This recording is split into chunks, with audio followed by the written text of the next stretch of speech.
How's it going, guys? Welcome to an 800-pound gaming PC build. Now, you guys seem to be liking the different regions that I'm covering, and I will be doing an Australian build soon too, so look out for that for the people that requested that in my last video.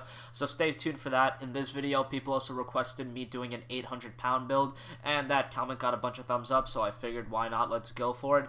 So starting things off with the CPU, I went with the AMD FX 8350 Black Edition. It's an 8-core CPU, runs at 4.0 GHz, 4.2 GHz turbo, 8 MB cache, socket AM3 plus, 125 watt. If you guys want, you can also pick up a decent CPU cooler with it, like the Hyper 212 is what I usually recommend. I didn't put it in this build, but that's only like $30, so you guys can get that down the line, or you could just pick it up right away. It's really up to you, but yeah, without that, that will bring you above the 800-pound budget, so just keep that in mind. So this CPU is really good for a variety of reasons. It is 8 cores, which means it's going to be great for things like video editing, live streaming, and applications that use more than 4 cores. And I know what you guys are saying, well, games only use 4 cores, but as we move on to this new generation, and since the consoles, the PS4 and the Xbox One, both have an 8-core CPU built in, the game developers are going to start utilizing 8-core technology, so 8 cores might be a wise thing to invest in right now to protect yourself from the future, or quote-unquote future-proofing. I don't like using that term, but in this case, I guess it is suffice to say that. But yeah, the CPU is really good for 148 pound.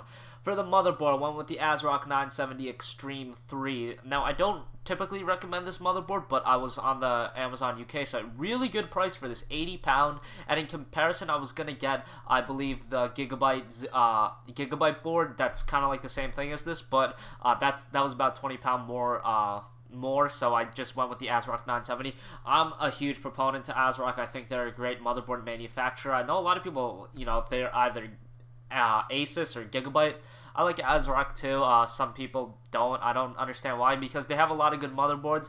24 megahertz memory, so that's really good. Up to 32 gigabytes of RAM, so you guys will have some upgradability options. You can crossfire, so if you want to do that, that's an option down the line. And really good motherboard for only 80 pound. For the RAM, went with Corsair, 8 gigabytes, 2 4 gigabyte sticks for 58 pound.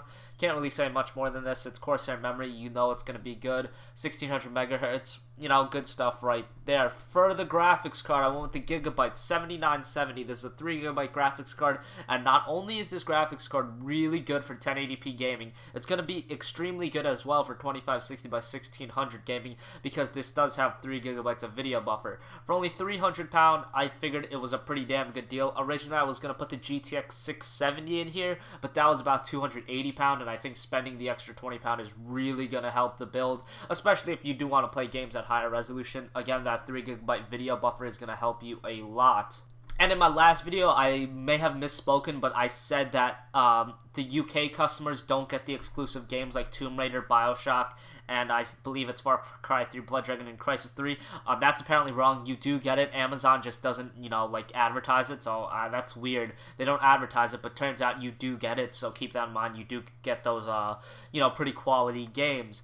For the hard drive and the SSD, I went with the Western Digital 1TB for the hard drive, and then the SSD, I went with the Samsung 840 120GB. Now, this is the exact setup I run. I also have a 3 terabyte drive, but that's besides the point. The Samsung 840 is a really good drive. I've had no problems with it. Extremely fast. A lot of people still ask me, why do you get an SSD? SSDs are the future, and they're just amazing. I know they're kind of pricey at this point, but, you know, it's really good. And the Samsung 840 120GB is 74 pound, and then the 1 terabyte is 50 pounds. So pretty good prices on both those. I know for the 840, it is quite expensive, but I just really like having an SSD, especially in a build of this price. By the way, this is about $1,100, so just, you know, for US watchers, maybe if you want an $1,100 PC, you probably could use this, although US prices do differ from UK prices. And I'm getting off topic, so back to the build. For the power supply, I went with the Corsair Builder Series 6 600 watt power supply, 59 pound, pretty good power supply. Power the build, no problem. You won't be able to SLI or crossfire with this power supply, so if you do want to have the option of doing that in the future, you might want to get a better power supply, maybe an 850 watt or even a 950 watt, or up to 1,000. Finally, for the case, I went with the Cooler Master Storm Enforcer. Now, This is 70 pound, and I normally don't like getting cases this expensive, but we had the money to spare, and it's a pretty damn awesome case. Mid-tire case, has the side panel, which everyone loves, and a really nice case, a lot of good ventilation, a lot of good space. So thanks for watching this video, guys. Remember, subscribe, like this video, comment, and I will catch you guys later. Also, Australian build is coming up, so for those of you that asked, don't worry, that will be uploaded probably soon right after this video. So I will catch you guys later. Peace.